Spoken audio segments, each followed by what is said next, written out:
ole pese. Upu ole pese. Ya, le nei fiafi matango fie le anga le leima le lofo al tatou mataisili. Wa wheloa i mamalo se o tatou watunu. Oi. Ya, le fu o tatou taratara noa i pio na masani ai fiafi taitasi. Lea ua toe se fulu mana fitu minuti o na tane o le tulai valu. I samo nei. Ya, le asu se fulu mana tolu nei. Le asu farai nei. Oi. E pei ona. Tatou to ai tau nuu mai ai savalinga fo ili ni vai aso. Ya, o le asu tofi.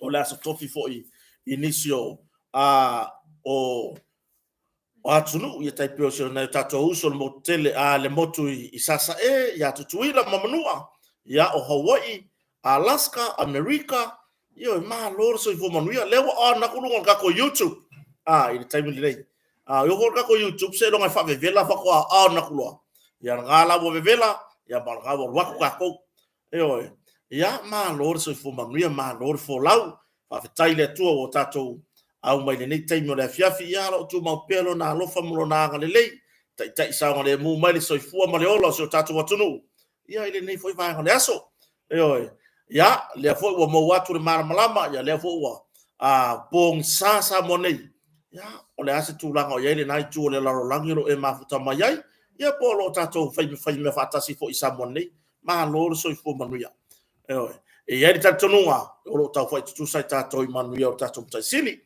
ia inisio na tatou wo ma paanga o wa fea fo ele bala upa ia ale atua e ala mai le maliu ma le oti ia pela ona malanga mfatasi mai inisi ia na fa pe ona malanga mai tulanga i fa lave fa ainga tai pe o maliu ia fa mafanfananga fa mai senga ale nganga ole tua i ainga loto fa vau ia ona ole tulanga ile tulanga lea ile wala aupa ia le atua i se pele mama maele nei soifuanga whawhira iso tatua tunu wa mafuta mai le nei vaenga le fiafi ma lo lava le soifu manuia ma lo le tawatai ma lo fo ile ma lo le momoe awa le ile kungo le whakusa mai le whakasi mai nga le momoe whela i whakaki mai lai po wakun kako lai tulaga malulu o ripotia mai Nusila o ka se malulu lewa toe se furma le 5 minuto na tala ia leo le tula furma lui San Francisco Bay Area ma o se furma ria ya to se furma 5 minuto na tala le tula tolu i Perth i Western Australia pe ona ripotia mai so tato tunu tato yai manu lava manatua fatuloa i pa ia committee Utah ai o le se o kanga ku me le anga ko inga wa ngalo mea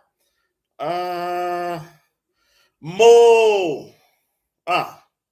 se avatu ar fasi silanga le mai le committee Utah ya portato mta fale le Utah ya mo le tapenanga o le felo inga male tato ala ata ia por tato au whainga ruenga por mamalu o le tato por kalame o le tauta ia e lunga le Blue TV e peona ieri whainga malanga lea ua vai atu o tau ai tau nuu i Missouri i le whewhinei ia lea u whapea mai uta ia na sui lango lango uma e fia whaise whino inga a le au lango lango ma fans uma lava o loo muni muri tai i le tato por kalame o le tauta ia e i lunga le Blue TV ia o le a whaia le tau whino inga ma le tau committee i le aso se fulu mareiwa o le masina le nei o yuni lua afe lua se fulu malima le stofi pau iai o le nofoanga o Whedon Farm Park i po sa o ese ro ka o ngi me se fu se mea alu se sira lau wai walava ele lau ngolo kai vale la vai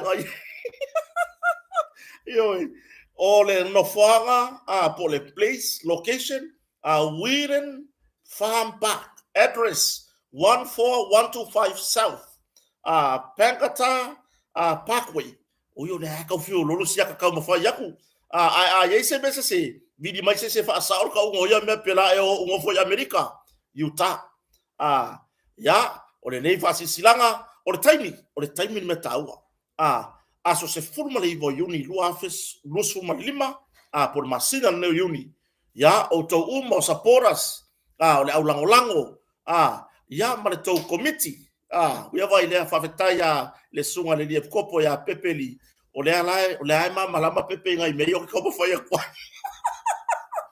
io ai ka ke popole ki ora ta lofa se uso ya manatu le ufata si mai o ye se kala le wadi le lafa maudalo io o natu marku nga sofa ngua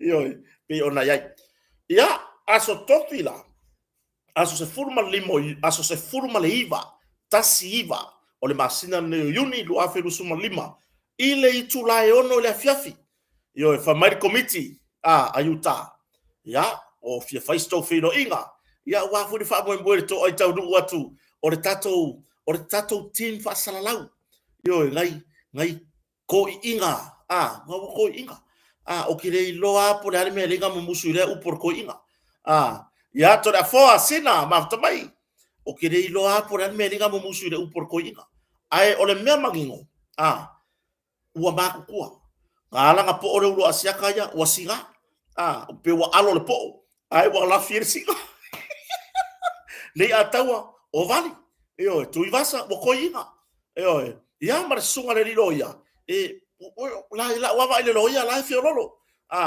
le la le filo inga mar tato ala ata lo Blue TV mar tato por clame o le tata ya le fia fa sto filo inga yuta io ya fans o mar tata ya mala ulango lango al tata ya yuta le fa mer committee fia fa sto filo inga la so fulma iva aso tofis fulma iva o yuni lua felu fulima ile itulayono no foanga o Whedon Farm Park, address 14125 South, South Pankata, Parkway, ya va peona sainia, doctor, ngau tofa tavana, ya male, sunga ya, namla ulu, Hannah Brown, ya, pira tulangan na, bo lewo utoi bantua, ia filo ingale au to yuta, ya pe ona longo mai foi, kota marfoleo, ya ele tato,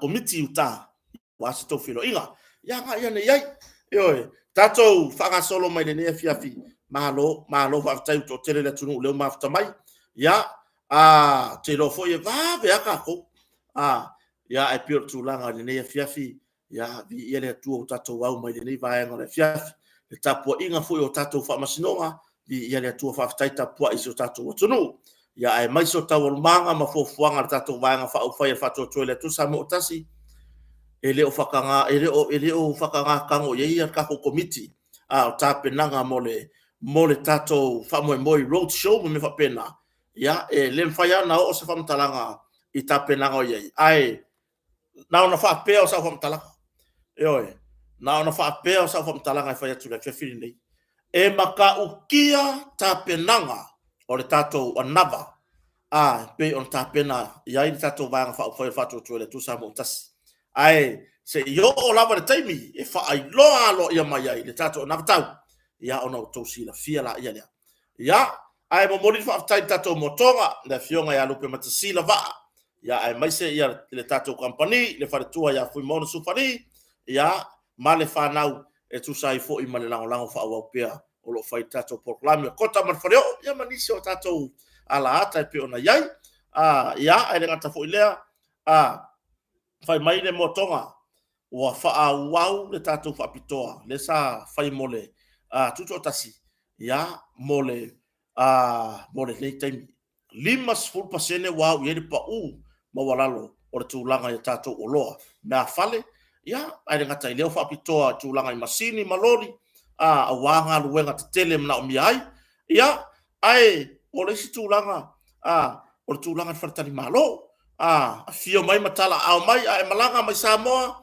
ya ona so ta imena ia tato motonga hotel e fai malo longa yai lata le marketi fungale ya mai tu taulanga mea umalo fia finangalo te fai malanga yai ya le wa yai i motonga o tu lata mea uma ya i mea uma lo fa peona fia yai fale ainga fale tupe mea uma ya le motonga i le taulanga ia pe la tulanga na faafetai ar matasila ma tatou company on motonga fa wa pea lango tatou proclame ia faafetai fo ile sunga ia mase Josh mase ia ma tatou precise Samoa ia fa wa pea lango ia kota ma faleo faafetai lava ia e masio na tatou company ta vale totongi pe ona ia tatou company ole le Vaoto Valley Car Rental ia momori ana nga faafetai ia i tatou company langolang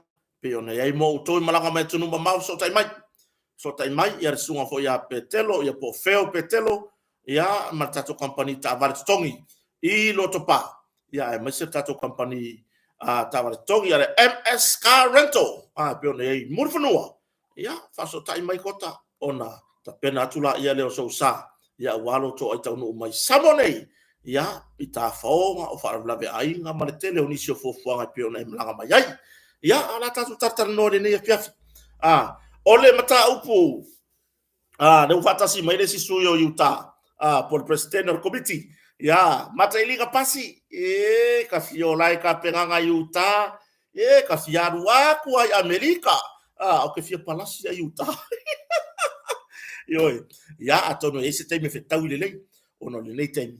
Ia to nga foi la ingo kota yo ia o faiva foi ma tiu te fata ma ia o le moli o fana u le onga ia o le piki mai ia i le fai foi fatino tinare ainga ia nga luenga ia ono tulanga la vatsango le mu yo a pio tulanga na ia ese time lumana le lo pefka o ko inga pio la wori ia ai tatu tala no mo le mata upu e pe ona fia fai mo ese faso le mata upu le sa tu lai mai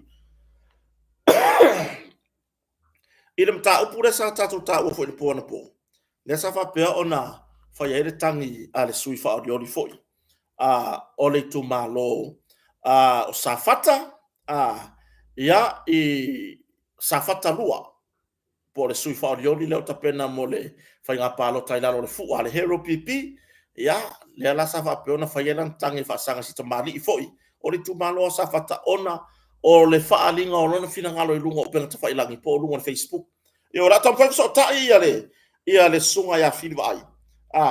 Ia pe tali maila na telefoni le neia fia fi mo statu tananoanga e tu sai man mta upu. Mawar tala ua tongi fafo famasnonga le mta upu lea i le va o leo ma le tamama tua ia filwa ai. O le tu malo safata. Ia rata mpaka so ta. Ia talofa filwa ai. Ya. Marona masoifua, marole fonau marole pale nge yaso ya ke leuso. Ya. Malor se fo manue ya tama fafetai ile fa vanolo te mitaua ile ne fiafi e ile tatolunga ya etele o fai valo fia ao wa fo ile tulanga ile fa mapopoino fa nau male ainga ya fafetai mo fa vanolo lo te mitaua tata tartara noa ile umi na ifisini lava e tusai o le wai lungo le erta por kalame fili mo le fia o tama ia o se vaenga lava ia ona fafsiri e langa ona mata upu sa fapea foi ona lau walunga sa fapea foi ona turi mata ia le atunu po le ase taunu unga na iai a wae e moni lava i le tūlanga i pe ona iai foi lau fasoa sa fapea ona fai lunga o penga tawhailangi o le ale toyo o iesi whamtalanga ai se ia mai se o le fasiri la fili vai ta pasa o fina ngalo o le ase tūlanga wa iai le whamasnonga e pe ona mawai tala ua fa pe ona ave tua mo lianga e fa sanga i ate oi fo tama malenga fa lolo Ia fa kai kele ke lo ko tale wo umanga fa felo ia au fa fongo sio ka ko ia bi ia la vale ku ma fa kai foi o le fa siri kota ia exili fia foi ia nga ba au la marka ko vai nga fa fai e ka ko kem foi me uma e ala ila nga pongi marka kalo marie ia o le vai nga la nga sa fai ia umare ko dua ia kalo la ma ku nga ku ile ku sa ia ila mo ila ngonga kota ia e ni ngata nga fasala o le makongu o ngo kulanga ia e le ia se kuma e kure marie la na ulava ia kaule nga fa aria ia o ngonga i mengo wa ai mo wa ai kingo ia i mo sanga ia ai pese ia o uma foilanga uia na umesi o mako usaifo la vai isio uso ya kuya Madie. ya kai ya o momori lava o election ya kuya i de famasingonga Madie. ya kai kere ya sanga vi ia mfamu inga sua faureri ia o pale a nga inga ia murianga fa sanga ya ka o ele sionga i famasingo Ia. ya saba penga fo i nga kapa ya re se fina ngalo umakanga luenga o leu Ia. sa ngola va famsingo sa kawonga mkwa fa ile leimo yanga mabaku ma worka me famsingo nga Fini va ai wata la fau tanoa. O amori anga tapena leo. O amori anga tapena leo ta wala mai le tangi faulu.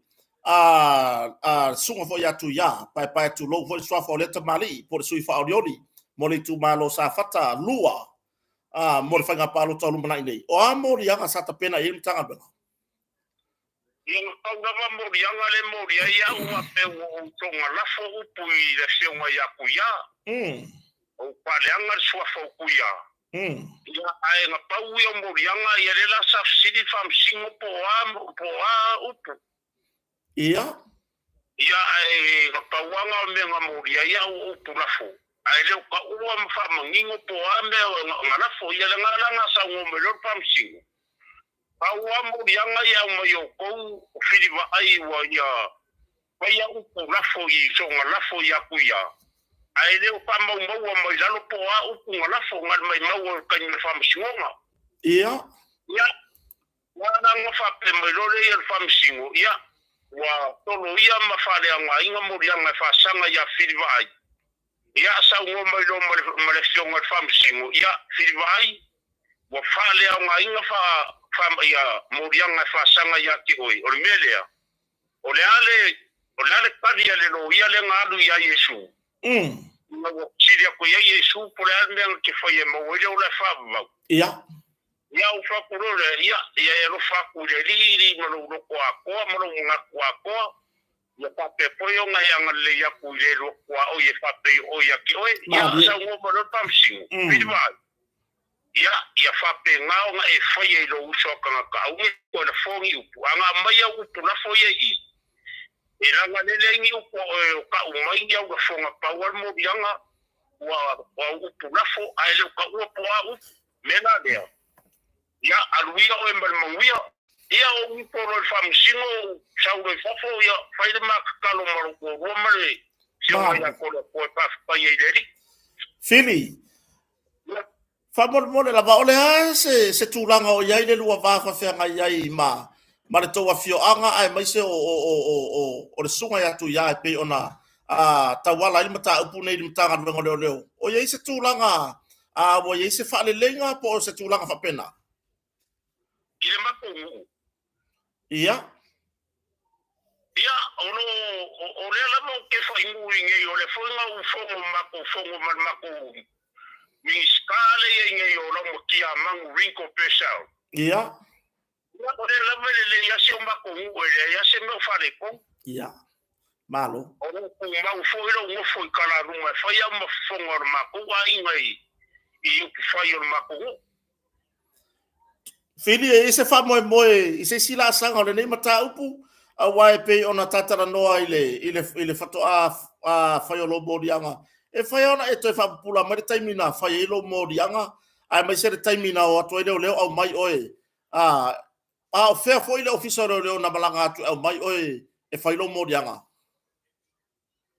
o le officer mai pia ya nga mai la vaku au pe kas ya mako akurole ya pia fa mamlama maya o morianga o kuya ya nga umale ya o fa pe u ya war fam kalanga nga mai malako ya e umako mo mori mai le wa ya lo fa ngo nga la makota ia sono o kai mi le o lai fa fo sio ko rua nga wa u lava mo sio wa kali i lo mai nga o ma kamba su fa ka sanga e o le kamba fa ya ma u ia ya sa u kalo lava la ya i leu e madi e fia ko sa u lango o ke ngo foi le va o ke re ngo foi ai ia ya o ke ngo foi ana a ke me fa ngo nga Avakua ukua ya pia ngai wa umoya ile po ako. Ola taimile na len malanga toile le mai o e fili.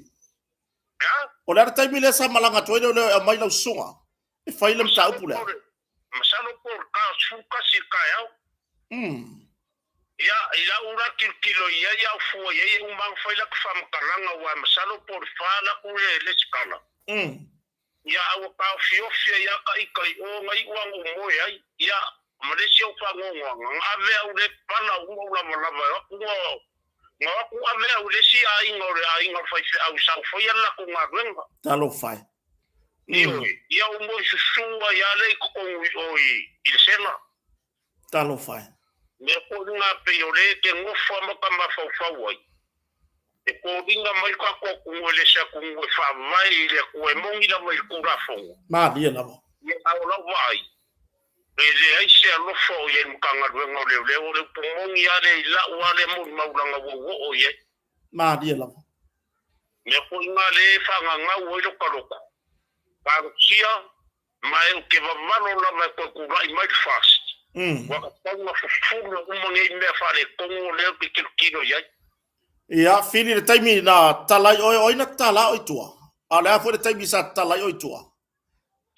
na kala ko wa ka ya ole somebody ula so lady ya fa kai la voi le ko ngai po ya ngai foi se au makanga kanga wa ko maku e o ke masangi ai ya ona la ko ke lo la fa foro ko nga ko sia o ya nga me aya nga o ko ya nga ai mai ya ngai le fa ko le mario ko shungo o ke le fi ai Auro fa ngo se wa kali lo ko shu ya fa mo ya ngai le ki ke kai ni nga ola sa no nga fili le se si sa no fo mo lo watari de po atola mai des furta si ta ore si aso aro i mal po ato ore me mo ni nga yo ya tu sa e ngai kanga kala e kale si ala ko ki lo me ku pu ya ke ya nga mai ko ngai va ai lo fale ma u me ko ngai ya ma va ai se wa kali ya o usu mai rona i erkaiao fa pai kere le skala o fa finge o tingale nga wa ko le skala pa pe mai le skala firma ye mari o le tarsanga ku ya maleu e le kala inga o ku ko kala o ya so gos fu o ya so gos fu me le bana o ilo kes oka ya o kalo rona ye tingale o rapure maria o tinga o ke lo lava e ke o ngei e ngo tio wa kati dai wa ro ko wo lai fa fo mo mala fanga ya fa mai lo o le skala filma o le a kala ngai o i ku a ku mo se me ya ke oi e o ngo a fia la ya wa la sangi de la kala o i ku ya o pa ko lo le singi a ke mori a pa ka ngo kushi da lo upu ngai ya o ba lie la va kala ku a kupu se me ya ke o ia i lunga la mo lo o ai mori o fia lo la mo se o ka ia mo kangi ri talo fai ya nga ngo fo o ko mo le skala talo fai Pasca kele le tinga le ke longo foringa au ke lo ropo o longo sua fa ko ngule kanka ko ngule nga winga ko le ko mali ya apa fo yo le fa fo mai ya lo fo le ko ya sanga fa mo ya kele le skala tinga le nga o ia la balanga ngo fo ro kusi la lo upuya ya fa mai lo ya ke sangi ya le la ngo sangi lo la lo upuya ya fa mai lo martingale ya mari mai leu ya ela ngai ruai ko faila fam singonga ya kalo mai fili vai ya e ka ua ya ulang kasanga bele ya mangu ya kedele aso madi fili vai lo fo ya mangu ya fo yo ko fai va leu o lau tarsanga fili sa fa vai ona o show watali ele se o lana no fo na o rua ro ainga ia o le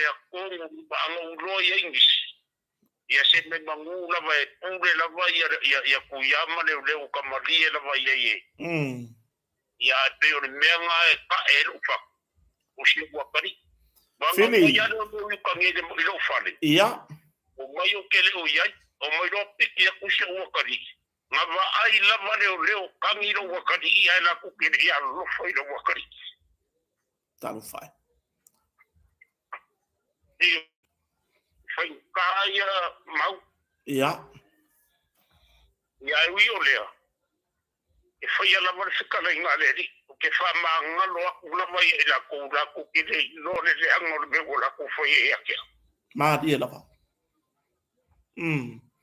fili le wa e o i morianga wo o foi morianga leo wa au ho ta leo wa watu ilu mo fa masnonga leo a tor fa tinonga nga leo yo ma leo ia se fa mau o le atoanga o morianga ma ua au mai 45 unga fa masnonga e ave tual mata upu lea fili le se la ngona ya te oe ile tu ua i o show watari tia i show watari ile po atoana o ia le lua inga i utalvao e moe i le official leo a o lea mai fai unga fa masnonga ele o lava tapenanga leo ia o lo ia ila mai lo ngonga e ko kene la makanga yo so fa mai ke o kaungu suol mengi ya ai ila mai lo kaus si da fia ele ko le ngonga fa ka kene le kula fo ia ka ko ele o umongi o na ulama kilkilo ta ko mo ka ko fa ngamalo na ngia nga mingi ni papa langi ko mai fanya onga leo ka ko ko ala ko le family ele mana malama ke le fanya la ko ke do ngale wai tengi babu kula ya ka fa maka wala so le nga veya ia por kala pa maungu ko lua le nga fanya lo susu nga le umaya nga ka fa pikiro ko ora ilu ngo Facebook nga Facebook laba ia io na kilo nga e mede wo ya ngenga le ka fa are ku fa ma o mi fa ngo tipe ia esa o le nga ngore aka mo kiki nga le wo tu ya ko le se poro ver como kiki no portino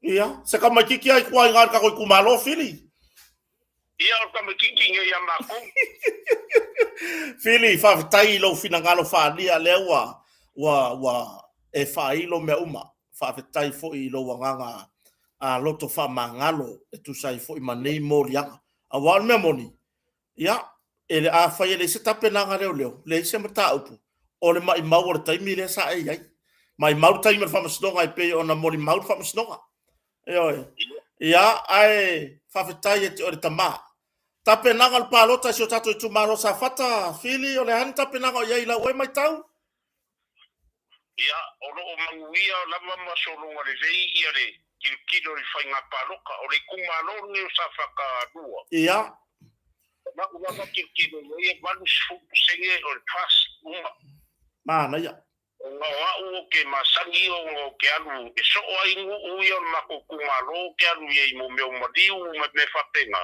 ia e mako karkalango i lava la e o foi o i sa fa ka dua wale o ye suinga sa fa ka dua ya o le sionga e ya ke o safata mua le ai o tou o safata lua le e tulai mai foi le sui o le vai fa fa pui ya tau tangata por hero pipi le sa ye pai inga tabai ta paka mua nga au safata lua mako ia pe tulanga na ia wala nga kilo mai foi le mo ia vai nga fa ia asiar mako kumalo ala nga le mai ko e ko ingo ku dai pa ia ya mako fa so ala mako ora fa lo ngai mako kumalo ako e fast umba la ko ngama mangulauki mako mangulauki ia la ko umba yang fa yele kala fe ngai yele fa ngamalo kanwai ia exa pipi waka pau ko ya ese umba ngako la fongo madi wa ko nga le mo ko amba le peda ku malo fa tai lo finangalo ia tapena ngala palota wala tapena ia le suyo o le fatu tu ele tu sa mo tasi le wa mai ona mo mori le ile tato a ingo fatu tu ele tu sa mo tasi o sa le fili ia o le me mongi nga e ia le mako suia i ngai fausanga ia o sao ko bua makongo la mukia mangu Rico Pesha ya o le pe uma le alu vai fa faile isi mele SUV ia makole folo saria la le a New Maka ia le alu vai na fa fai fuile le Samoa le papati ia ia o mala fuila ngo mako fa so makole fo ama wia la paloka e fo I mai le kumalo e fa le kumalo le merci o ia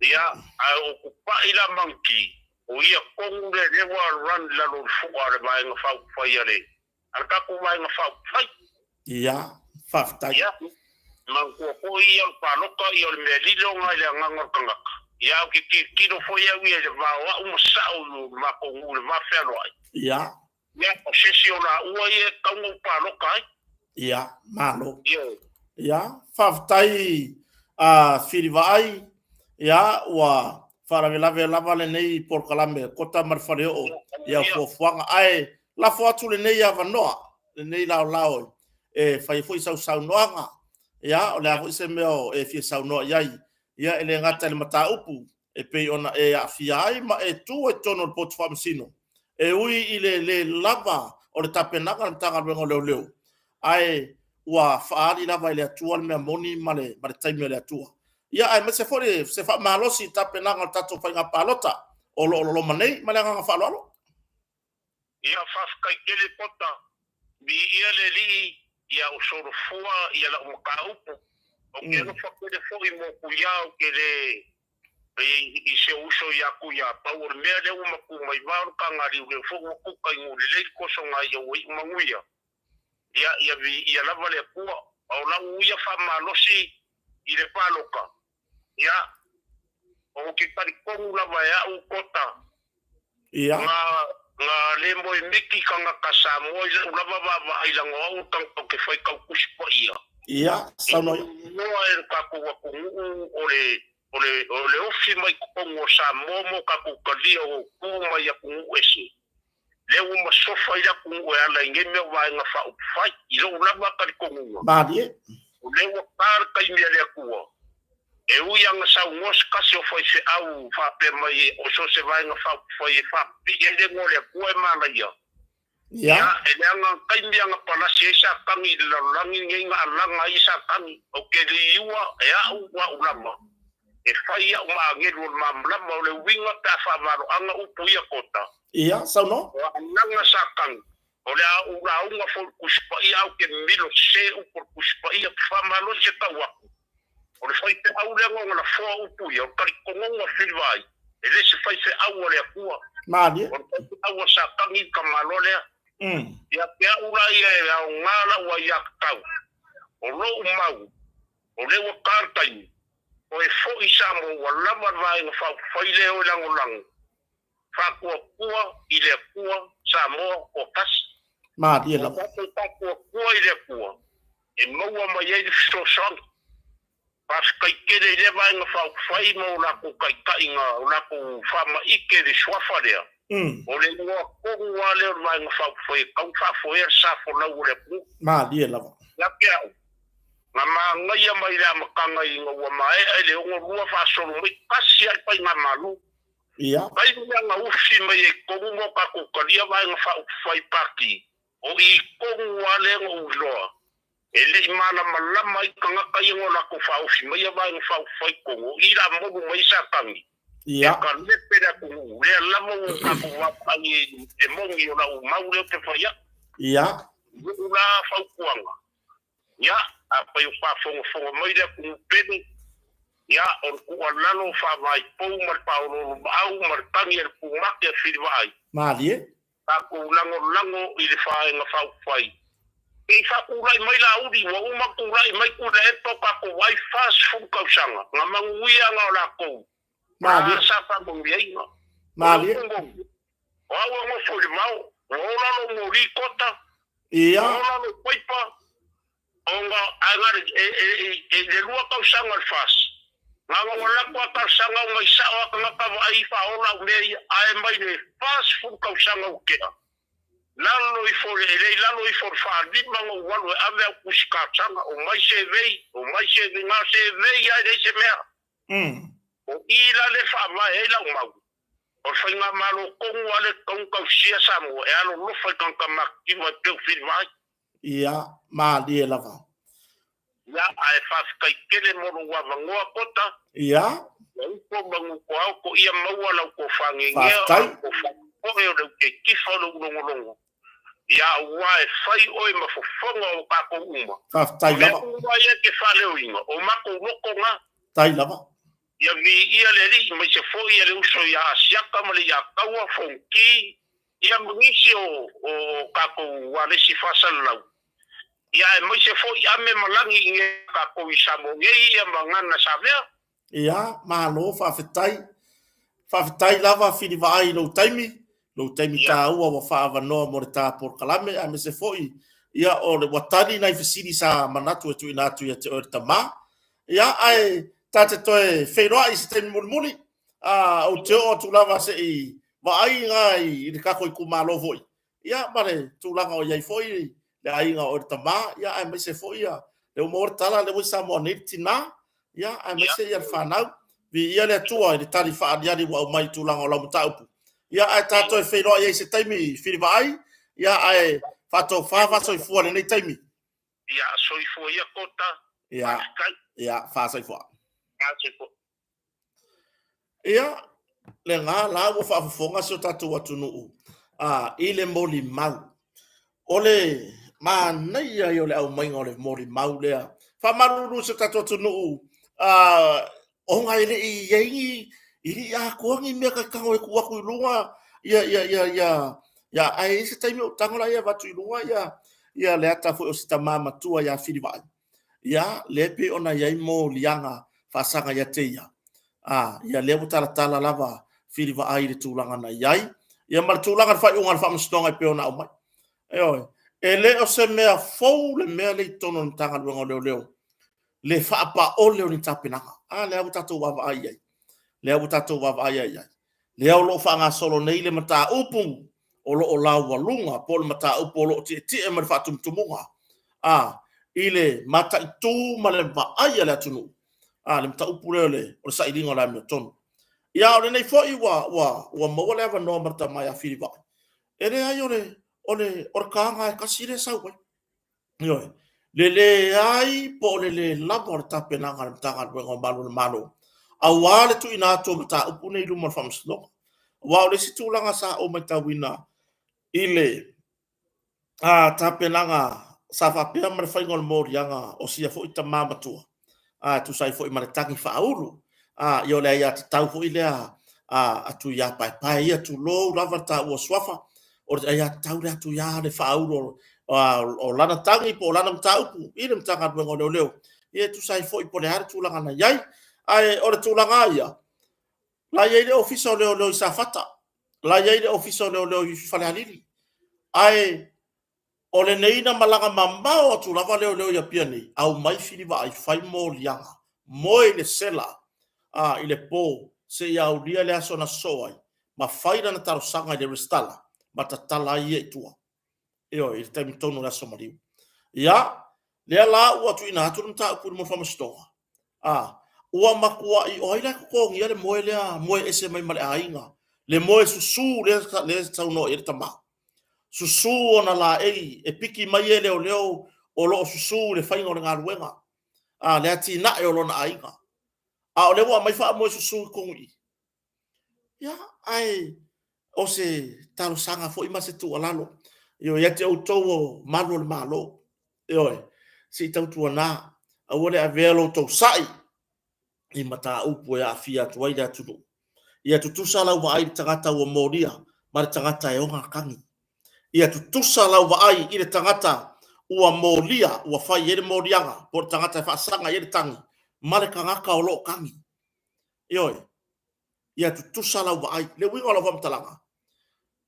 O le whamasinonga o lau ngaruenga, e whai mai luma whamasinonga.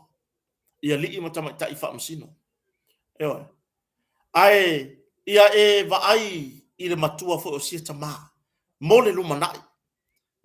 e tofu matatou matama matina o te ofo lava i se malu le malo e silsila atu i le susu o la ei o sia tama pei o se o tama ai si ave fo iai se i mango se ave fo iai se la ei mango e tau na mapu iai eo ia ai pe wa fai ane la se tūlanga e ona ole o tauina o tangata o molia wa masalo mia ia ole watu mta puru mo famsno ona ole tūlanga tau faso soa o tūlanga i tama ainga tono ainga ole mea monia ia wanga va afiri va ia faina na su e tu sai marta penanga le oi ia tato wava ai la tunu nga kongia i fa apeo se mea fa sanga ye tangata o lo afia oi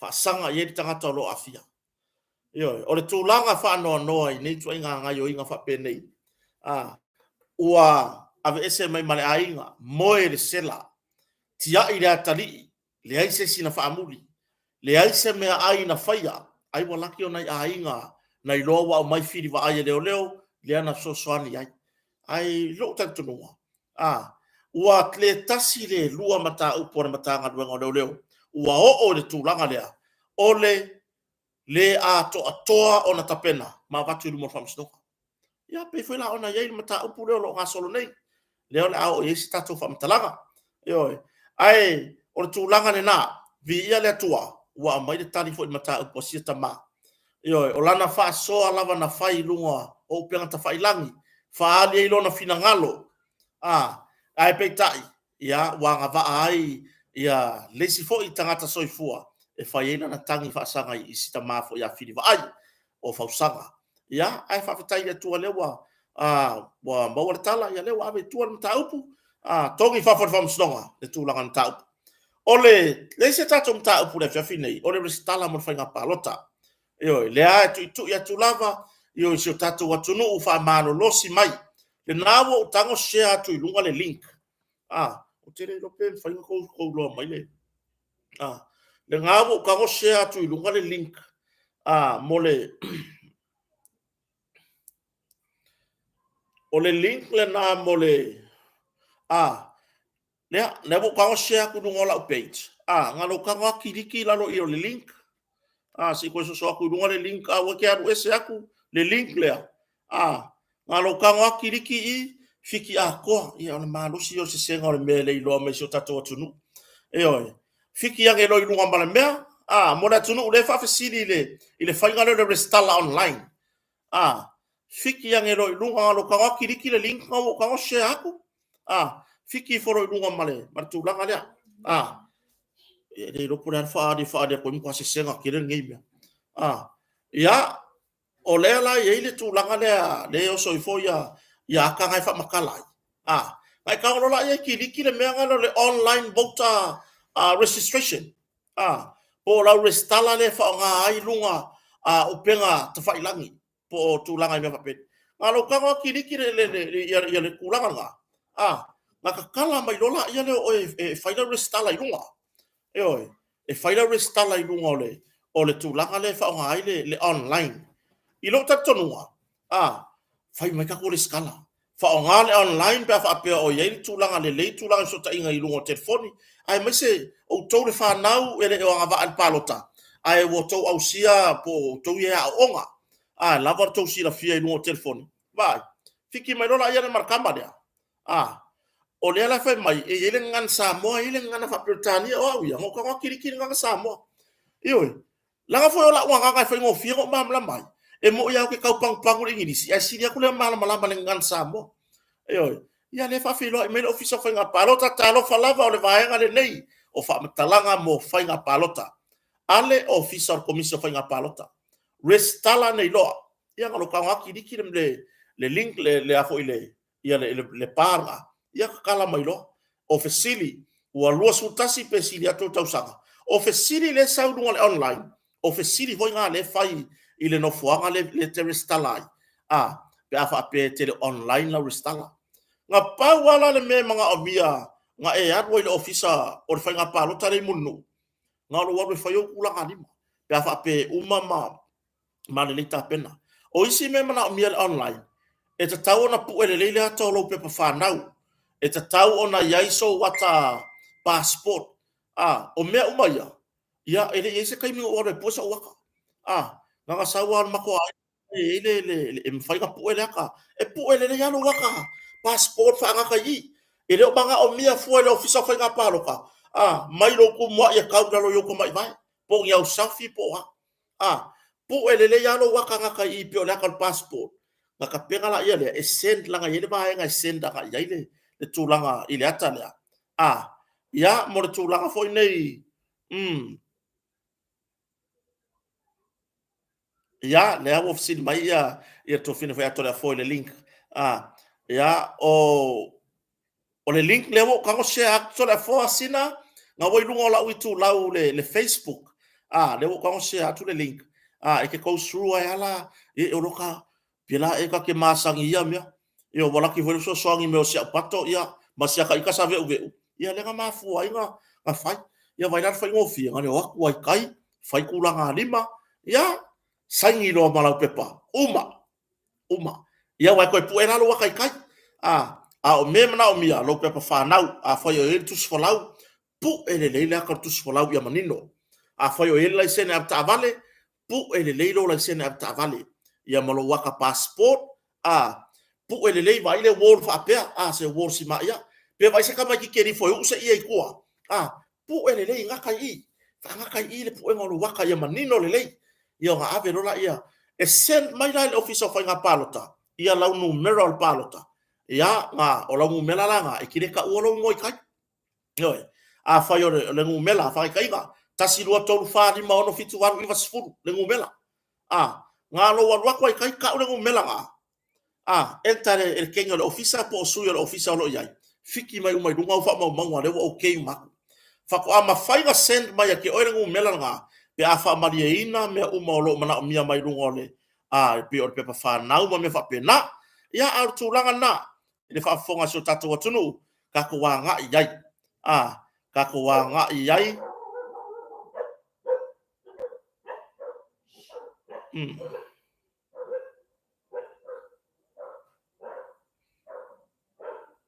ka ko wanga iai e siaki le vaenga nga e siaki le vaenga nga ia faila restala la utaro sanga mala utu walalo faita to restala io e kako mafau o le alo tato sauta au al palota o le faio de restala faila restala ma palota io e fili fatasi male atua fili i le vaenga fa o faia i lo italia te oe io mana onga mo le lima tau sanga awane ese tia ya oani tonga fiti le nei taimi awane ese tia iai io ya lele o lo ta pena le tato vai fa fai tato road show ia ma fo follow ai lor tu langa ia tato fa mo nga uma pe ona yai tato na tau tato ta pena la yai ia pe la tu langa na fa fonga so tato tunu ia ile tu langa ile mata o porta mai a filva ai ma le tato fa nga palota ma le restala ia ai o le tato to fo i tato mata upu o lo fatala noina ne awai wa tele ai la to tu si mai mo foi nei mo fi fa lo pe tu langa wai ta tum ta ya o lea wa tolo nta o pura so lo vai so fo wa va ai lo aki ngol po mu renga ya ko ngale la ai o le merga wo kopu ka ko ma fa le upu le fa nga ino upu martato ma fa martato ba ai nga ilu mai la so lo le to va la wel mata upu le ka ko ke kilo lea ua tu le ava noa i lo ia ale tu leo malo ia ale tutete e tilo ai i molianga uma molianga uma na faa vai mai i le moli maua mari o tau manino mai le tatu atunu molianga uma e faa vai i le moli maua mari penga fausia mai o le moli maua mari o morianga umanga o le ora vese o le ale wingo la vese kongi fafo kongi le lapisi e le ai langi se si upu e mawhaingo ka whai aku ai, e ave koe vangisi, mainga koe a maila ia le ai, la kongi fafo. Ioi, mera ngare o whaku ai, mōri anga umai whaasanga, la urian mali atoa, o li o whatau malama, o le tamari ia whipurea i whai matasua, Malisa Smith. Mōri anga umai whaasanga ia te la tau ia le whapea mai leo leo, o whauwhaunga, o tau purepulenga, e whaasise ngā luenga leo leo. O tau purepulenga, ina ia mōria, ina ia whaia ni tua inga i seisi tangata. Ioi. Lea la ua koe fo'i mari i langa, i langa mōriang, i langa mōli mau sao. Lea ua koe fo'i mari i langa mōli mau. Awai, ole mea moni. E kolo mōli mau ia sa whapea o ngā su e mōli mau moni. E sele mōli mau, e lua mōli mau sa whailoa, ile ke engai mari o le mōli mau Samuel. Ioi. Ai kasi ale mori mau e lango ai ngā le whamtalanga a pore statement lenga whai e li o whaatau malama. Ioi, e li o whaatau malama. O le mori mau ngā mari, ngā lango ai, le whaamakalanga Samuelu, e sao ngā la iai le pōrea. Ioi, o le whaamatalanga tustusia mua na ngā mari, le anga whaia e li o whaatau malama. Le su e ngā kongu le ngā, lenga au mai mafai mai loa au apa au le komesina on tanga luengo malo ile tai leo po le sunga ia tupai sapani e o ngā ruru le faila le ata pena ilio le faila le ata pena ilio o ngā ruru ko e ko srui mori mau to fatala noa mau sadi lo mau tu ka un faisa mori fai ron mo rianga ka le au ku ye po le afia mai lo ngai ngore mena. Ioi. Ai al menga yai. Al menga yai. Fa ngofo li o fa ka malama le ofisa. Ai o le ta yo so suenga. Na le so mua nga o mario. Ioi. O me ia ka kala ngoi le la ka fe ko review mai. Le amatanga o vala o ngomori mau ia.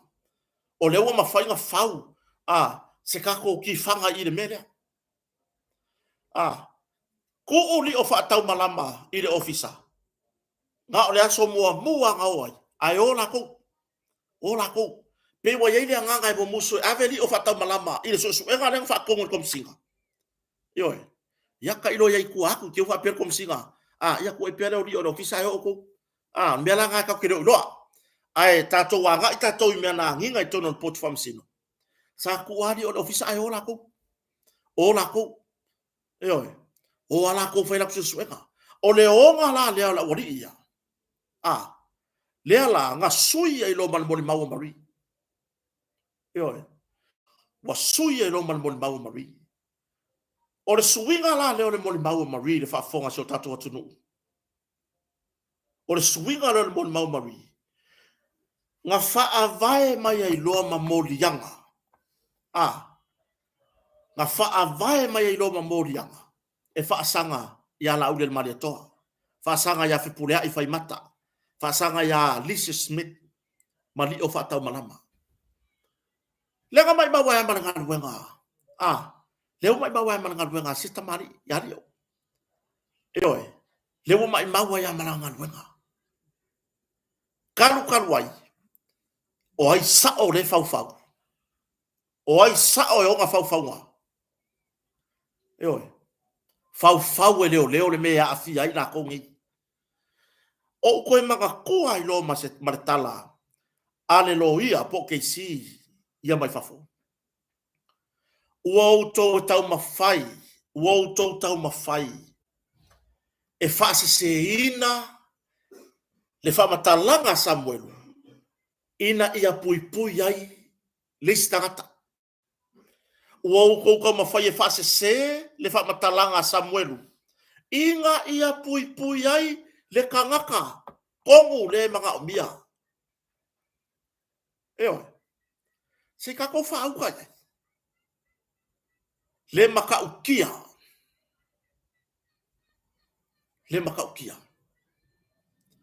Anga faia pea le failanta pena ili o fatau malama. Ma fai le morianga i le kangaka leo waka ua i le mori baugi e kokonu. To iei ma se su enga leo leo. Fapengi, po uman maka upu. Yo. Po uman maka upu. O le suinga leo le mori maua mari na faa vai mai ai. Fai mai lo ma leo leo e fau fau le mori maua Samuelu. A oinga suia le mori maua mari. E le i suia e mari longa ia loko fu keifo. A leo wa koe ngangana. Faa ngangana ile atua i tono le potu whamsino. Wa faa ngangana ina ile atua. Ma koe fo i ai mari. I lana whamtalanga mua mua. E au ngoma le bifo langa whamkalanga mua mua e whaikau. Ai ua koe fo i ai e lango lango le whamatalanga a Samuel. Ioi. Wa koe fo i le whamtalanga a Marie e lango lango le whamtalanga a Samuel. O nga whamai Marie. O langa whamakalanga le anga kwasui. Nga whai e reo reo. Ai bifo whaasangia ia. Le tūlanga fo i whaapea. Le ana o whai atuai. I le whainga le mori mau. Ale malu le malo le swa whai amala imi. Ma tua rena ia ile. Le alanga Samuelu. I le tau mawhainga o rona peio. A tu la ilanga aia. I le mta upulea. A maya ke awu whaasangi ia. E le o mana malama i mea ia. Whaasangi ke awu waku marwhaina marpepa whaasangi. O inga. Leanga apa koe ila whamtalanga. Se iwa aipo o iloa Samuelu. Mea kasangi. Ioi. Se iwa aipo o iloa. A whai. Nga fau le moli maua Marie. Inga ia. Whaasese inga le moli maua Samuelu. Ma whaitu wa inga lele lei. Ya fe pule a i whai matasua. Lewa a fia ai mala auli al mani toa. Ma li o whaatau malama. Lono winga. O le ka mi longa a koa lenga whai. E fau uma. Lea ua koe u iai. Ya ke ilako. Le lako mesa whai. Eo. Lea re kala e whai de la au.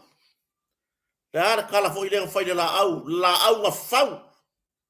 E koe kau wai. O ifo ka upe. Le kou la au gale. Oi. Le vala au ar whawhawhinge. Hey. Le kou la au gale ka whawhau age la ia ka upe ai. Oi. La kone misa ka whai.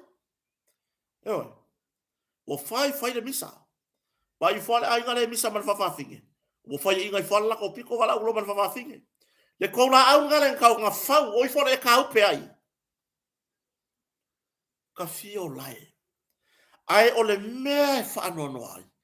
O ka se onga o ngiku wa inga. O ka se onga. Ai mai se kua inga. I le saua inga o Marie. Ya. O le upu nai tā au whai ai. Mea na whaasala lau e isi. E nisi o media a o onga le lei. Ata mamai. Ai ngā o whaasala lau le lomi ngā avoka. Ma le lomi ngā. Ma le kui ngā ka follow. A le mangingo i o le upu. Ma au le lei o le upu. Saua ina o Marie. Nga lele mai le upu o saua ina. I loa uma o a uma me ngai ke mako fau e la vea kong saua ina. Ku ia i. A o leo le fau ma. A o leo le fau ma. Mo lele kala. Le upu e masani ai le tunu. E le mawhai koe uku fia le vai ua masaa. Eoi. E le mawhai nga koe au mari sua vai. Ua masaa ua miki el palpala. Io le hanmela au mai ua miki el palpala. O leo ua ingo el palpala. Upu na la lafo. Upu tu ua inga. Eoi. Ai break mai e isi au tustala. Maua lunga whailonga. Wa soo kongo wolo lako fale. I o lato whailonga. Na o onga ai i a onga maurunga. O inga kala ia oikota. O lako wa. Koe wherele ia lako ma vivi i lako. Ne maua lunga o lako wa onga. Eoi. A o le nganga i o inga. O le makua maua laloa. Au ake yo kako wa ai mor kako vi inga ai wa ai. Ile kuwa inga le ufai. Sa kakau ka fiofi. Kakau ka fiofi se ifa au ya kala Marie. O Marie o le key witness. Ka fiofi. Ka fiofi. Ia la koe ke waku ge ifa mai wa suile wa leo wa fa'ala. E ka ke koe fa yaku ile kaimi ngei ua fai mai Marie e fau o kala kusi leo ia. Au waru le kala. Waru le kala. E whenua ia tu fua tu lou lava fe pure ai. E whenua ia ku fua sia ka mari. Ioi. Ua whenua i male ila. Mafua mai lau tu stala a onga. Hey. Ioi. Universite. Tu stala na maururunga a onga. Le ai ola ko ma vivi ila ko. Ioi. Ia la ko e whenua ia ku sia ta mari. Kalo fai. Wa ese le mea wo break. Wa le break mai. Le swing on mole mau Marie. Male moli mau Marie na tusi leo. Ai ave ya ofa pepa loko mai ki.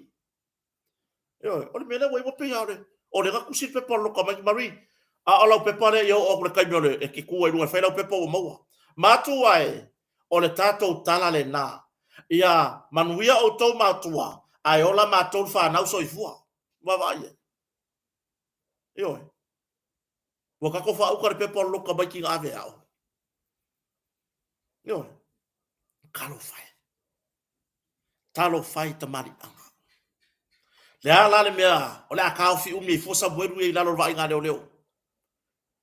La me o la akau fi umi e fo skamo Samuelu. E sa ole mori bawa Samuelu a.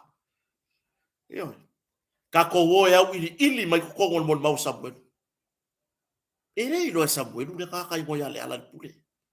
E le ilo Samuelu le ka avale le a.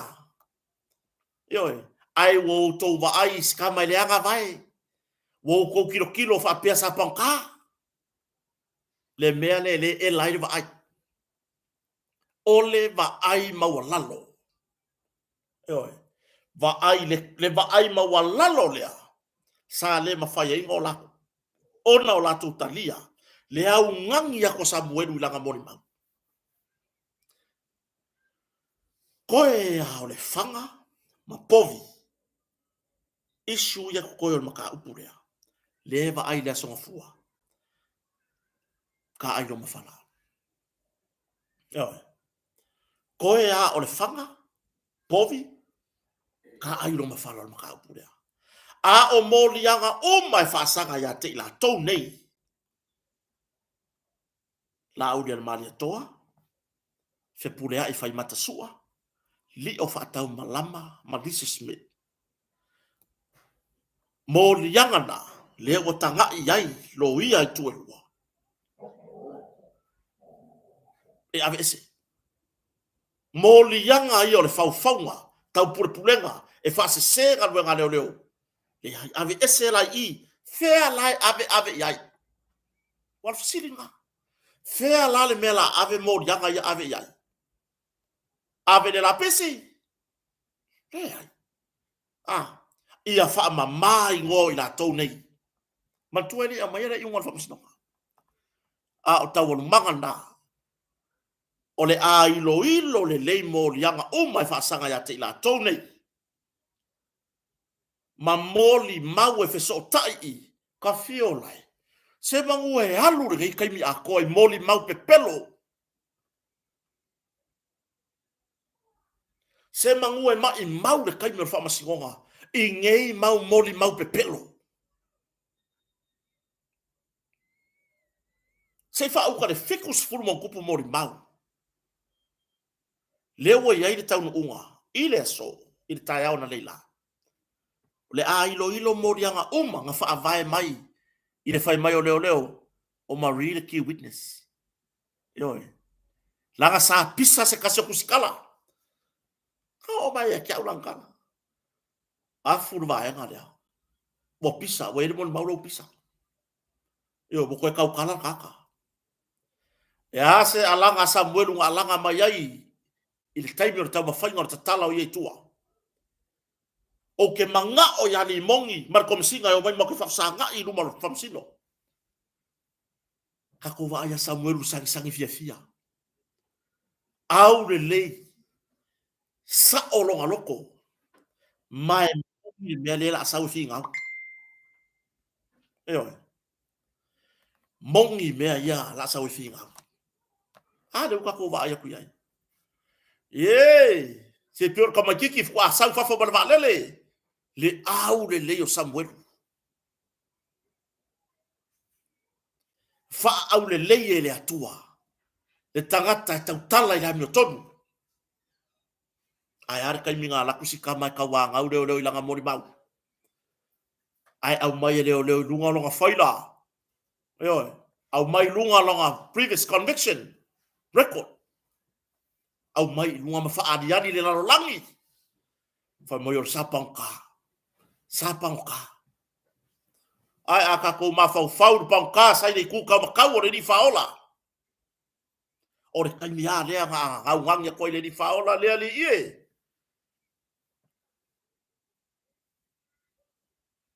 Le are karia Yesu nga fai.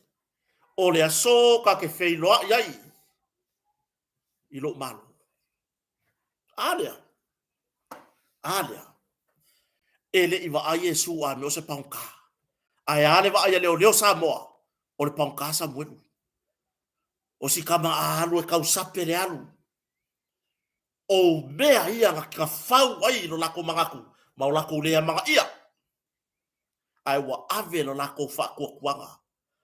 Eli liu le mori mau inga ia la vea i mai. Le kangaka sori kula fongo. Ai sai kia le kangaka nga va ai le fa moi. O leisi mea nga o ba mai ka winga le mori mau Samuel. Lea ua kingo mai. Wa iai fasiri nga kupu. Lea fa mai Samuel sa faile la afea. Mane niso si vai. Ele ifa ko aka koiloa lea. Lea nga pisa. Lea nga pisa i runga le mori mau Samuel runga tau tainai. Yoi. Wo ya Putin. Nga maka le mori mau Samuel. Yoi. Lea kulanga ngai. Leo fa ba ya uma ye. Ku ua inga nga fai leo fa sangi e Marie nga fa ma losi ya Samuel. Ai fa mai ar kali Marie. Nga ia Marie iai. Nga iai longa marienga. O i wa fa sa oi sa fai le afia Samuel ma Marie. Yo. Le anka u kala Marie. Ina ua fasili ngia. Mai Marie le sa o Maria iai. Yo. Sa o Maria iai. Kako fa au kala iai. Awala le atua. Sa wale atua i lona taimi sao. Ya ni mele wo iai nei. Ya na ufa kwa la. Wa kongi fafo. O a unga la ko le upurunga. Nanga le wo kilo le mele wo iai. O le ilo moli mau. Le ilo moli yanga uma fa sanga ya la tone. Fa avai mai le moli mau Marie. Am ese. E o moli mau so kanga i moli yanga ngai. Am ese. Mo le la vai tamai tai fa masino ma fa masnonga. Maloia fa longo ngai mea pepelo. O le la va. Toi pau va enga o le anga Yesu suenga. Ale fa masnonga. O le fana. O le povi. Le fanga lea fa mai Samuel nga avako le ala ya keia.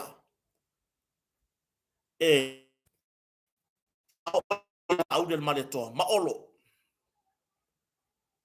Anga ko. O le ala mea kako ke vai. Yo. Anga kopu. Anga sawa Samuel wanu tum uma. Yo. O le mea mongi le la ka wa ko pe fa pe kopu le mea. Anga kopu. Nga wako Samuel pingi lo wa fionga minsa ye la o sa ave minsta fa pengile fa pui Samuelu a le uka ko ilo aku le aka ka le sa ye fa fa ele fa le pui a fa le pui o ia le le master man yo makaukia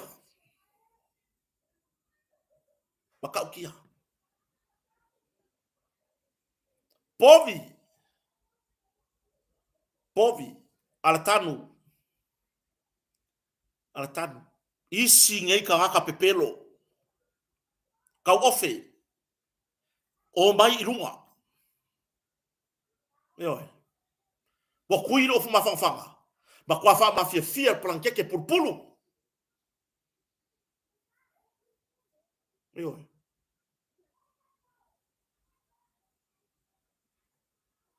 mai o mai la ilunga ai mai se o elea kau ofe yo mo or kai mi ka kala ngo ai mesao i lo kolosi yo i lo oso mai fua i e afia i fua yo lo kolosinga al pasinga lenga ma fua ai ka fa ke o makwa e mo ile ko fa e oi wa fo ngai bo ko mai le wa fa msdonga e ke ko fo i siu ai o leo le a fa popula e le fa msdonga le mea sa ora le yo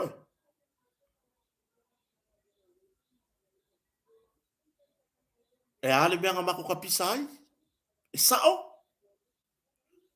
yo o ko via sa ku ai mai fa mai mo ke pungpungi ala uli mo ke pungi ya purai upu na la fo mai na le mele ko va ye makanga nga mako ke fa kasi le va kasi ile nei mata upu ai ko punga se aba va ale a kingi le la kingi fa mo e punga ku le si va ai ngoko lo ngoko ko mai na yo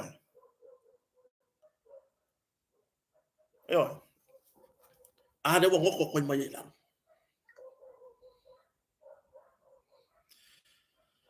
Leon fa manino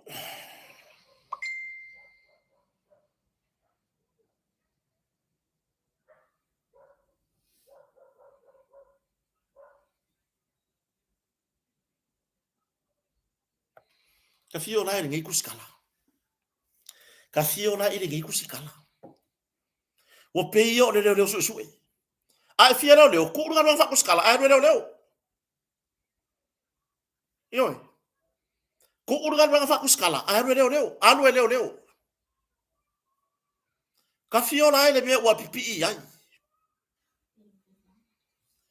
o le lau fe au lau kala le lau fe au e ke fio so mai fu su po inga o kala ya pai mala fai la ko fai aku le wo fai aku le fia firingai e o ya ke o le kuskala le le wo fai aku le fia firingai nga au mai lo le kau ngol maka upu o le ilo morianga uma ia va ai uma morianga ia fasanga ya la kongei o le avese la le wingo la avese ave fale le ka ua yo avese o le e so nga mau ai le mea ua makua i masiasi yo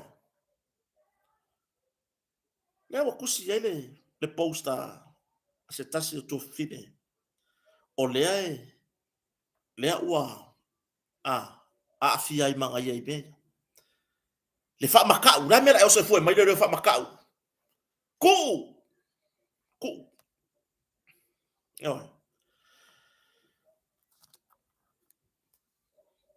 post na tu sia Lise Marie Smith le la avakula lui ya o le mainga alu la e au mai au fa maunga o mea ngei e ke pisa mai ai ka ke kau kua i le kaofi o le mako case lea ai le langa pei e ke fia kenge ai e ke pala ai e ke fa afefe mai au i leo e konge a au i leo o ngiri yonga ngaka aua e ke koi pisa langa e ke pala ai e ke le i kaukala mai lava ya ke au i le case a koa a o lea u a maka nga e pisa mai makua ia u whapea la u kala ya oe sau i lalo ka kou sawa vani whakasi ngā la e pea pea i lunga ma e le loa mai mako ioe e kukusa le lo mga ku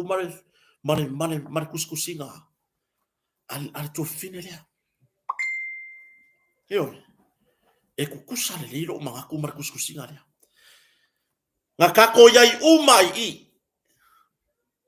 mai nga kako yai umai i ioe ka uanga ngai Samoa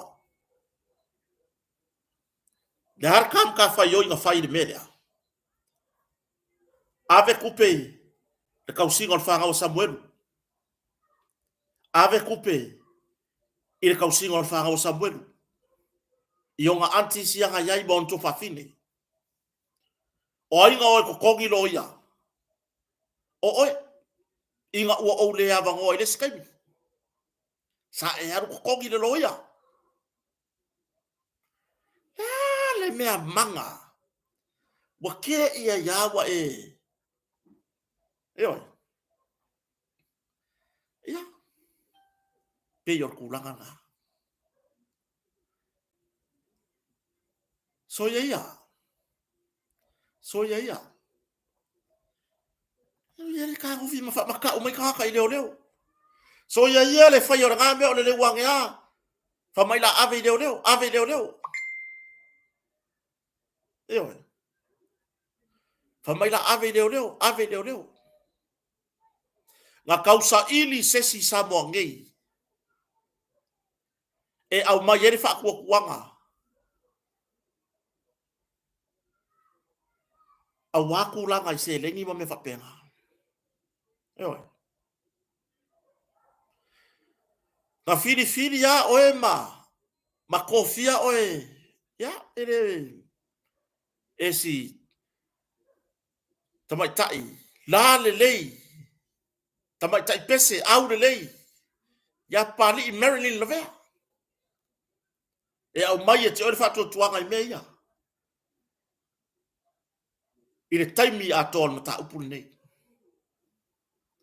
ai pe kai ne wo ke ya wa e wo so se marka kova e oi e ma e fai morianga o la auri o ese mai lua sfuro ma charity and fast ai ke ia le wa e so ese ba oi marka kova ai saka kova afa kasi e oi saka kova afa kasi sa pipi i fa pengai ka ko mafukanga le ai masa unga yo inga ngo ka ngoi fa var ka ko mafukanga o oe a wa ka ngo fa va e a kangia ya kuskusinga lo la lau me lo fa var valea kiri ya o ngangi ya o fa kusikala sao fa pega ye se kai mingo fa ya ko ingo wa o sa o fa kusikala le ai o mele ngangwa ala u maneto not even a word o fa pe a ko mo wa o sa o fa kusikala le ai sa ka ngaru lu e fa kasi ngai oi sa ka ngaru lu ngai ya a le pe ki ka mo fa fa ma ka o mai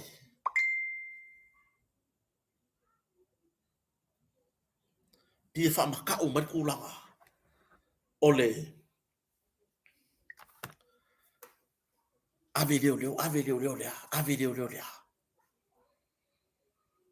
tau no ngala ta upona nei la ngei mala songa fua male weekend ilo mo lianga uma mo lianga fau e ki nga fa alo aku o fai mai mari o me nga kuse leo avaku ya ia e sangi ai ai fai lava dale si mega sa ili e koe u le melea ia ke la ko nga fa fa fa nga yo e koe fa sanga yai ia ke la ko nga fa fa fa nga te ka ko fa au ka yai tu lo lava le mamalo so tato watu nu o fa tasi mai ne fiafi o te le o fa sanga tau fo i pe o te fai sefte na inga mar to fin tu stala ai na ona o fa manatu yai na ona o fa manatu yai po wangalo ya ia pe wangalo ya ia yo po wangalo ya ia lona sao ta ua le mata upu nei to nginga le lo ia Samuelu tupe na ave awale mana omianga o tau singa o whanau Samuelu masivai ya na fa maka o mai fa pe lo ia ave leo lea ave leo lea tu lo wa le tato vano nofo ai na o fa manatu fa pena lilo e ui ai le fa van lea o seu tuangane lea o kota e ui ai so fa van lea e pe ona e mai tau ma e la lafo mai o ke fa van lea o kiri a on va kustala ai sa mautu ama le ta ua sa valinga a o tato ngā rue whatasi ai i re nei wha moe yo o le tūlanga na lea ua tata mai le wha moe lea ua atangia mai o tali mai le atua i lona taimi sao yo lea ua tali mai le atua i lona taimi sao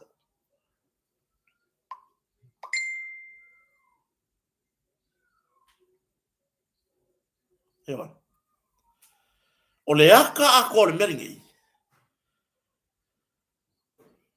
o le alofa akulava a o le maki sa fa i mapali Marilyn male aka ako o le me ako le ngi me le tau sanga atu ile le to fine si toe si seu le galu seu sisila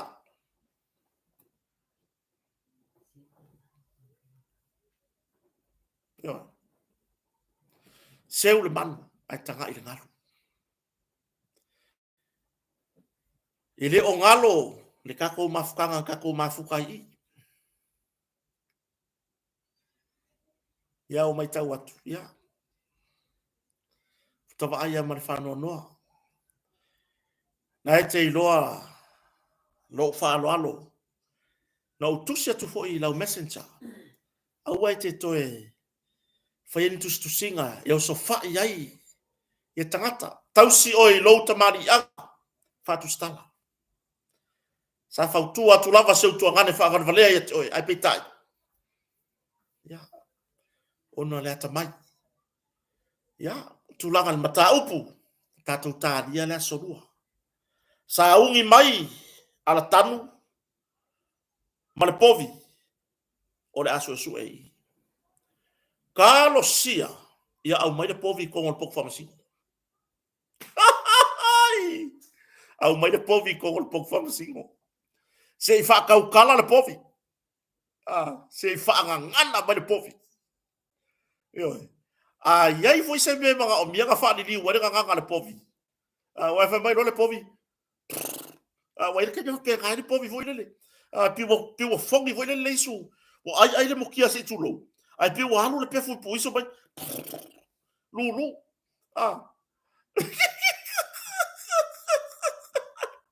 Oi, ta ofe Malepovi o mai. Oi, alo mai. Altu langana. Ua over aingi fo aulo si vai.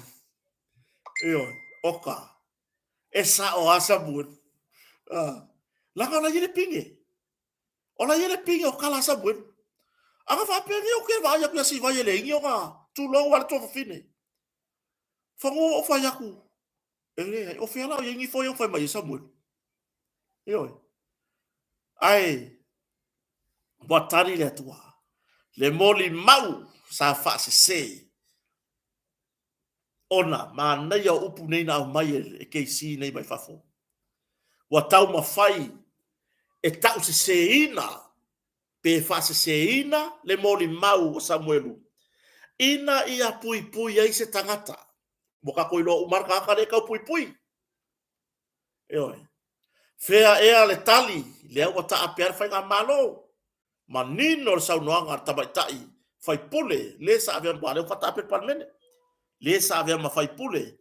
O ia por tina tamai tai la le lei ya muripola ana rosa ale morio fe fo tu malo palauri yo le nga magingo na avatu re tusi a matu tu au ile pale mia ai kopi o mai kapeneta nga ave fo le kusi ile official ombudsman waka fo ile upu ya le ka waka ai o ngeye le ikadi ma ya le kusi yo peira le tu langa le na o le tu langa le na ya mo oiro e valau mai o iso le ya la ma ai mai lava o le ngai e fai le por kalame a e vili mai lava e uma no por kalame le kalia ma se ke fongi se ya unia kaya se yo ka malo lo o vai tata falo lo por kalame a le wingo la kom talanga fai mai kai si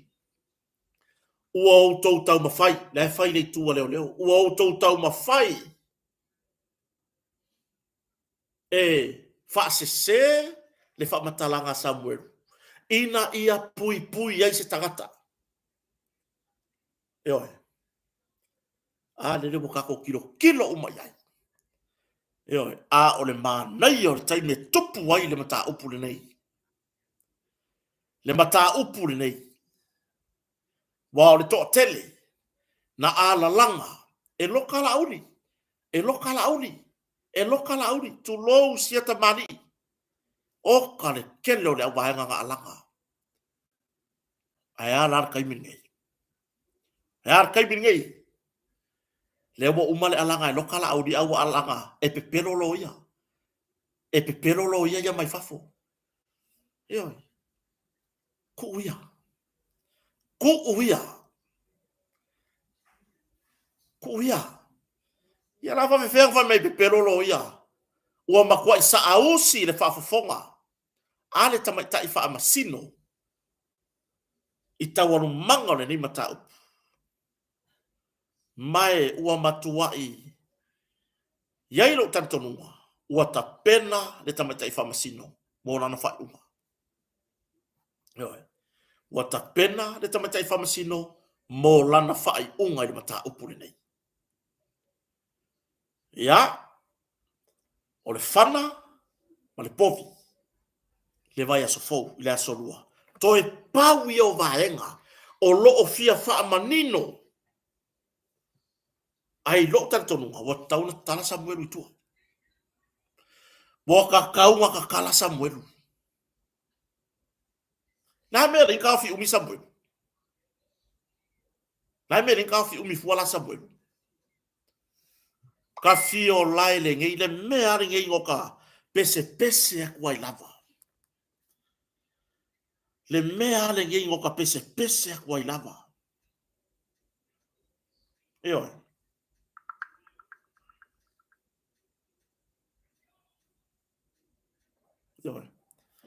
Moli fo ile. Le fa malo, ma le fa fetai. Ile tamai tai loia tu lai mo le tua leo. Le tai loia ya le nafo tai malangi Strickland. Mo mori le fa malo yo na fai va lo fia ao. E le fai ngo fie. Le tu lai e fi nau mata upu fa penei. Yo. E le o le loia la e fa le tonu. E fa ale tonu ila tou sa ta pena ina. le fa moe o tamai tai loia. Mai o te fa amu ia le nafo.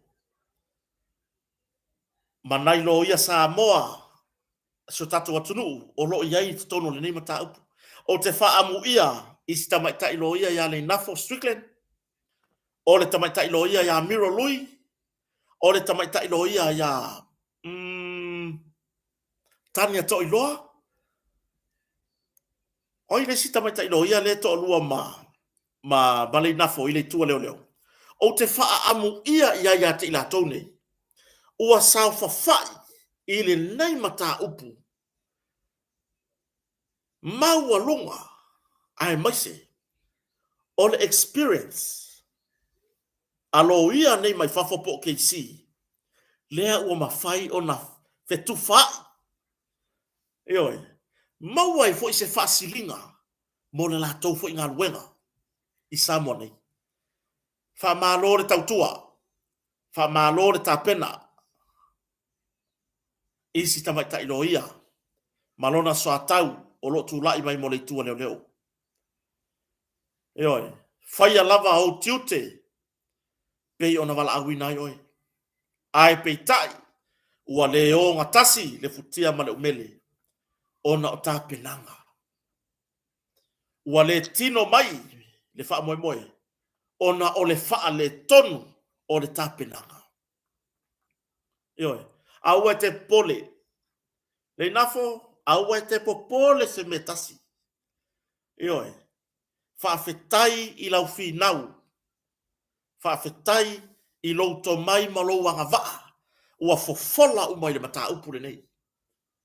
Ya. Oa wa e tau aveina le nei mata upu i le tua leo. Wa tuu umai ai lau le lei malo to mai whaaloia. Sao au inai oe. Faafetai fo i au ainga i le lango lango. A o iai tau manga le nei mata upu. Faamanuia le tua. Ile anga i lumanai. Ile taimi a toa o le ave ai oe. Maloia fina wina tu la fono. Eoe. Ya tulanga. Pe on fai tuela fam talanga. O tauna tala Samuel. Kane wari kafia. Lea ua fai mai Marie. E lango le fam talanga Samuel. Mo kau kala i kua Samuel. Kakala i kua Samuel. Eoe. Le mea ngei ngau kapese akuai.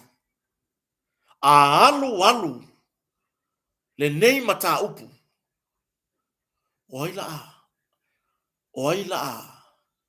Oila pa o ia ilunga. Kua inga ngei.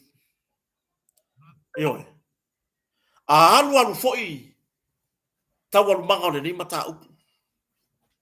Ai sauro na fai unga. E fasa o loto Samuel. Ma morianga i pe ona afia. O ai e koko gia aso umaia. Ngā mo moku ai le mafukanga Samuel ngolona ainga. Ngā mo motu ai le mafutanga man whanau. Na tau vale ai lona ingoa i lunga o penga tawhailangi. O ai e whea ngaimi. O ai e whakumua le mea. O ai e whakumua. Ioi. Loi mata malingi. Ina ua hata mai le taunu unga o le nei mata upu. I le malamana leila. Tātou tālia le vai aso fau. I tau alu manga le mata upu le nei. Ioi. Le whana mapovi. Le whana le anwha mai Samuelu na avatu. E le olo tua ia. I le hit and run. E whao o ai leo ti ala auli maolo. E le valea Samuelu. Le ngaru Samuelu su e sang kupe. Nga wa umalang kupe nga avak whakasi marwhanga lea. Alu Samuelu. Ave ya Taro. Ya po ani whiutanga inga ngai. Le wha maongi lo Taro mapu. Le sa avea ma. Ali ofisa o le komisio whaina paloka. Ioi. Le wha maoni lo Taro. I le la whiangai ngam Samuelu le whana lea. Sa lo Samuelu li poki Taro. E luaku leo sfai ngā leo. E tu sa hai ma le reporte Samuelu. I le whalo Taro. ai maua mai ele fanga lea. O fea mea apia ele fanga le long kai mi mua. O fea apia mai ele fanga le long kai mi mua. O le search warrant o le lua tasi ya me. Eoi, lua tasi ya me. Le nga lia e mai ele fanga le lunga. Ina ua watu le search a leo ile fale o leo lo tua ia. Po le fai pule fale ata. Numero tolu. Ia lato fa maua na maua i marefana lea. O le fasili. Na ave la leo le fana. Awai atangi le fana. E leo se fana e fatu la fonoina i Samoa. O le tani ele ai. Awa anga ave le fanga. Ia penga ave fo yanko e bifo. Taino ia. A o lea na toia ia e mai. Ina ua fai mai Samuel. Na avatu e le o lo tua ia le hiti anuan. Le fana ia te ia. E fai aile e tau pulenga lea. Ioi. O le fana le tasi. Lea na dia e ane i. Lea na fai mai Samuelu. La ua i o le ofisa o leo. Lai lo le Samuelu me wo i le fanga. O ngā le ngaru ni poki tero. Le ngaru fai ni poki fasanga ya tero. Le upu na ta ua e sapani. Te tonu fama snonga. Ia fai tete ya Samuelu. Ioi. Awa aika Samuelu kaka. Ngara wako Samuelu set up. Le ane winga o lea meo set up. Alaku ni poki. Masawa iloa leo sfa inga leo. Mamau atuai. Ya, le whafonga se o tato tunu. Ya, o se toi whapoponga le nā o tato tala noanga i nei a fiafi. E iai li tato tonua. Ua whaamalia ina la tau whafonga i le nei a fiafi. E oe. Whawhetai i le tau tapo inga. Whawhetai i a tau te talo. Whawhetai foi i se o tato au lango lango.